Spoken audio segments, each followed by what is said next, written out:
సాహితీ మిత్రులందరికీ తెలుగు కథాస్రవంతికి దర్భా లక్ష్మీ అన్నపూర్ణ స్వాగతం. వీడ్కోలు సీరియల్ నవల.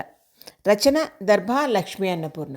ఈ నవల ఆంధ్రభూమి మాసపత్రిక నవలల పోటీలో 10,000 రూపాయల బహుమతిని గెలుచుకుని ఆంధ్రభూమి మాసపత్రిక మినీ నవల అనే భాగంలో 2 నెలలు 2 భాగాలుగా ప్రచురితమైంది. మరి కథలో ఏం జరుగుతోందో చూసేద్దామా? కొన్నాళ్లుగా అనారోగ్య భావంతో నిండిపోయిన ఆనంద్కి ఆ మాటలు వ్రాయటం చాలా కష్టంగా అనిపించింది. అతని మనసు వ్రాయనని మొరాయించింది. మనస్సు మొరాయించటంతో చేతిలో ఉన్న పెన్ను ముందుకి కదలటం చాలా కష్టం అనిపించింది. తండ్రి వైపు చూశాడు. ఆయన రాయమన్నట్టు అర్థింపుగా చూశారు. ఆనంద్ చేతిలో పెన్ను ముందుకు కదిలింది. యాంత్రికంగా కదిలిన చెయ్యి చివరికి వచ్చేసరికి ఆ అక్షరాల మీద అతని మనస్సు క్షణంసేపు నిలిచింది. ఆ పదాలు ఎంతో అపురూపంగా, అమృతతుల్యంగా అనిపించాయి ఆనంద్కి. రాయటం ముగించి పరీక్ష అట్టని తండ్రి చేతుల్లో ఉంచాడు. అప్పుడు ఆయన అన్నారు, "నువ్వు రాసిన దానిని నేను పైకి చదువుతాను. నువ్వు ప్రతి మాటని శ్రద్ధగా వినటానికి ప్రయత్నించు" అంటూ ప్రతి పదాన్ని ప్రత్యేకంగా అన్నట్టుగా పలుకుతూ చదివారు ఆయన. 21 సార్లు నేను అన్న చోట ఆనంద్ అన్న పేరుని ఉంచి. పార్వతమ్మ గారు కూడా అదే పని చేశారు. శశిరేఖ "నా ఆనంద్ ఆరోగ్యం" అంటూ మొదలుపెట్టి చెప్పింది మాటల్లో సంతోషాన్ని నింపుకుని. ఆ రోజు రాత్రి పడుకున్నప్పుడు తండ్రి తన చేత రాయించిన మాటలు జ్ఞాపకం వచ్చాయి ఆనంద్కి. నిజమా అది? దృశ్యం మారింది. మర్నాడు డాక్టర్ దగ్గరికి చెకింగ్కి, ట్రీట్మెంట్కి వెళ్ళవలసి ఉంది. శశిరేఖ కూడా వెళ్ళింది. వాళ్ళు డాక్టర్ దగ్గరికి వెళ్తున్నారన్న విషయం సునీతకి తెలిసింది. వాళ్ళ మాటల్లో మొన్న వెళ్ళినప్పుడు తీసుకువెళ్ళిన కాగితం ఇదేనా అనుకోవటం లాంటి మాటలను బట్టి కూడా ఆమెకి వీళ్ళు ఇవాళే హఠాత్తుగా ఒంట్లో బాగుండలేదని డాక్టర్ దగ్గరికి వెళ్ళటం లేదన్న విషయం అర్థమైంది. కానీ ఆమె ఆ విషయానికి ఆ క్షణంలో అంతగా ప్రాధాన్యతనివ్వలేదు. ఆమె మనస్సులో తొలుస్తున్న విషయం ఒక్కటే, అన్నయ్య ఆ సమయంలో అక్కడికి ఎందుకు వచ్చినట్టు.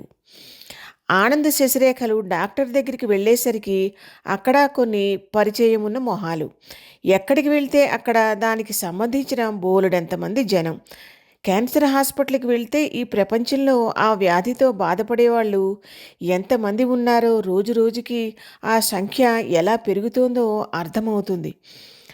ఆనందికి ఇక్కడికి వచ్చిన ప్రతిసారి ఆశ్చర్యం వేస్తూ ఉంటుంది. వీళ్ళ కుటుంబ పరిస్థితులు ఎలా ఉన్నాయో, వీళ్ళ ఇంట్లోనూ భార్యాభర్తలు దెబ్బలాడుకుంటున్నారా? ఆనంద్ శశిరేఖలు ఎవరి ఆలోచనలో వాళ్ళు ఉన్నారు. తన ఈ కష్టంలో తనని ప్రేమించిన భార్యగా శశిరేఖలో తను కోరుకున్నంత స్పందన లేదన్నది అతని ఆలోచన. మొదట్లో చాలా బాధపడిన మాట నిజం. ఇప్పుడు ఇంకా తను ఉండగానే తను లేకపోతే ఎలా బ్రతకాలో సాధన చేస్తోంది. అదే తనకి ఉక్రోషాన్ని తెప్పిస్తోంది. శశిరేఖ బాధతోనో, బెంగతోనో, భయంతోనో, ఆనంద్ తనని అన్నిటికీ తప్పుపడుతున్నాడన్న మొండి బాధతోనో మౌనంగా ఉండటం ఆమెకి అలవాటుగా, వ్యసనంగా మారిపోయింది. అక్కడికి వచ్చే వాళ్ళలో ఒక అమ్మాయి ఈ విషయాన్ని క్రమం తప్పకుండా గ్రహిస్తోందని వాళ్ళకి తెలీదు. ఈ వ్యాధి కారణంగా వాళ్ళిద్దరి జీవితాల్లో ఏదో అపశృతి దొర్లుతోందని ఆ అమ్మాయికి అర్థమైంది. డాక్టర్ రాక కోసం ఎదురు చూస్తున్న సమయంలో సిస్టర్ వచ్చి చెప్పింది, డాక్టర్ గారి కారుకి చిన్న ప్రాబ్లం ఏదో వచ్చిందట, రావటానికి ఇంకొక అరగంట పడుతుంది అని. మౌనంగా కూర్చున్న ఆనంద్ శశిరేఖల దగ్గరికి ఆ అమ్మాయి వచ్చింది. "హలో, నా పేరు శైలజ. మీరు నన్ను ఇక్కడ ఇదివరకు చూసే ఉంటారు" అంది.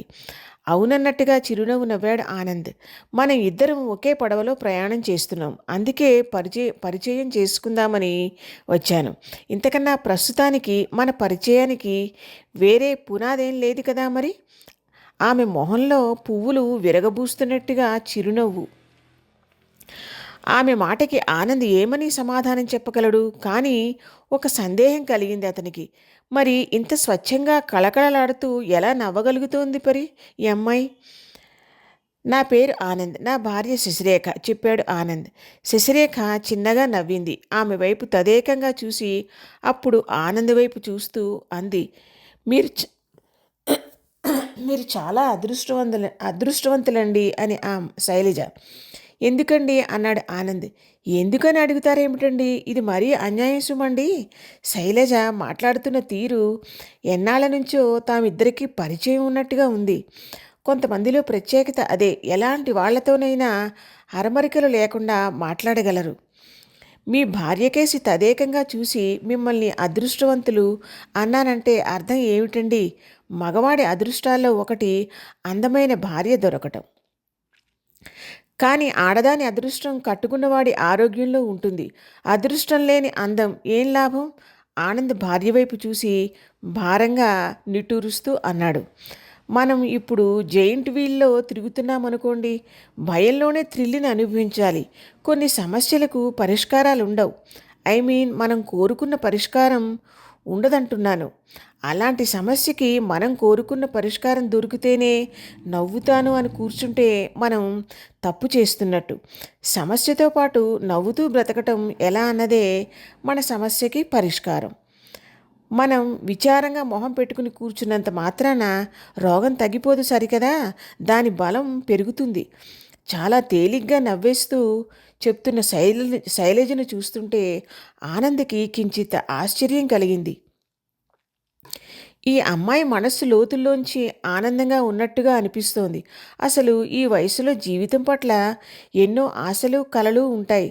అవన్నీ కళ్ళ ముందే ఆవిరైపోతుంటే తను అందుకోలేని దురదృష్టంలో తాను ఉన్నానని తెలిసి, మీరు ఏమీ అనుకోకపోతే మీ ఇంటి అడ్రస్ చెబుతారా? అన్నీ హాస్పిటల్లోనే మాట్లాడేసుకుంటే బాగుండదు. శైలజ అలా అడిగేసరికి ఆనంద్ శశిరేఖ కాస్తంత తత్తరపడ్డారు. ఒక్క పరిచయంలోనే ఇలా అడిగేస్తుంది ఏమిటని కంగారు పడిపోతున్నారా? అన్నీ తీరుబడిగా చేయటానికి మనకి అంత టైం ఎక్కడిదండి? నవ్వుతూ అంది శైలజ. మీ ఇంట్లో ఇంకో 2 రోజులు ఉండటానికి టైం ఎక్కడదండి బాబు అన్నంత తేలిగ్గా ఎలా మాట్లాడగలుగుతోంది? ఆశ్చర్యంలో మునిగిపోతూనే ఆనంద్ అడ్రస్ చెప్పాడు. ఇంకో 2 రోజుల్లో మీ ఇంటికి తప్పకుండా వస్తాను. రేపు ఎల్లుండి కొంచెం అర్జెంటు పనులున్నాయి. లేకపోతే రేపే వచ్చేసేదాన్ని మీ ఇంటికి అంది. మీరు ఉద్యోగం చేస్తున్నారా? శశిరేఖ అడిగింది. చేశాను కొన్నాళ్ళు. ఇప్పుడు ఉద్యోగం చేస్తున్నాను అని చెప్పలేను కానీ ఎప్పుడూ బిజీ అంది. పెళ్ళయిందా అని అడగాలనిపించినా మళ్ళీ ఆ ప్రశ్నకి జవాబు తనకి తనే వెతుక్కోవటానికి ప్రయత్నించాడు ఆనంద్.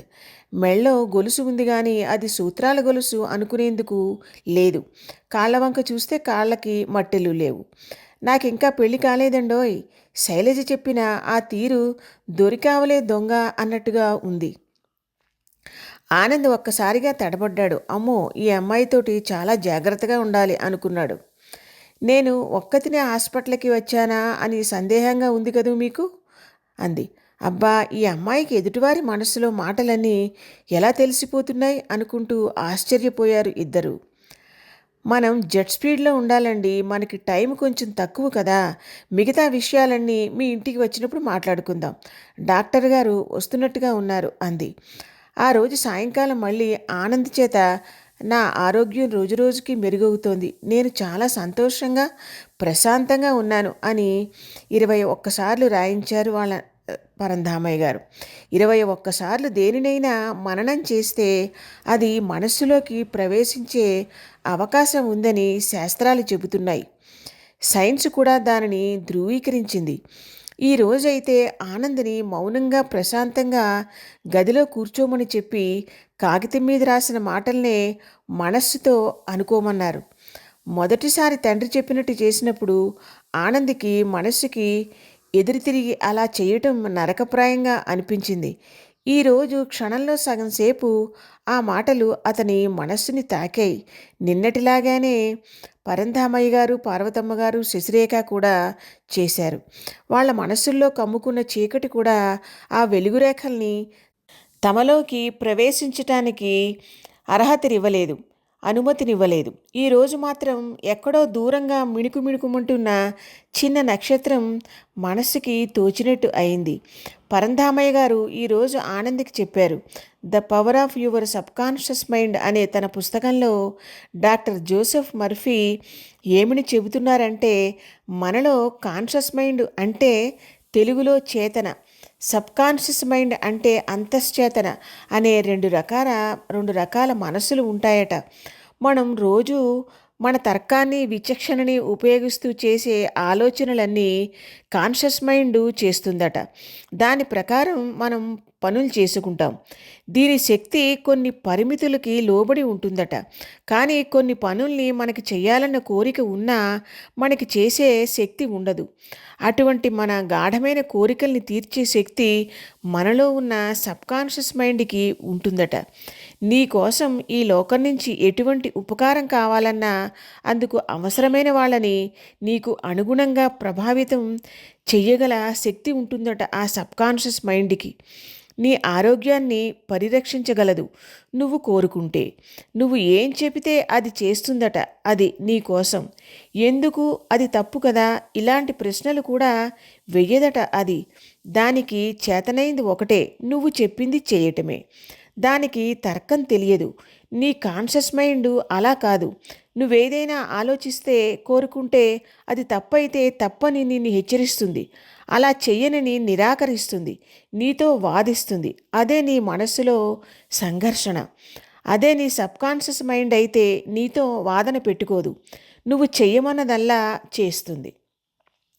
కానీ దానికి నీ కోరిక గురించి తెలిపే విధానం మాత్రం నీ ఏకాగ్రతతో ముడిపడి ఉంటుంది.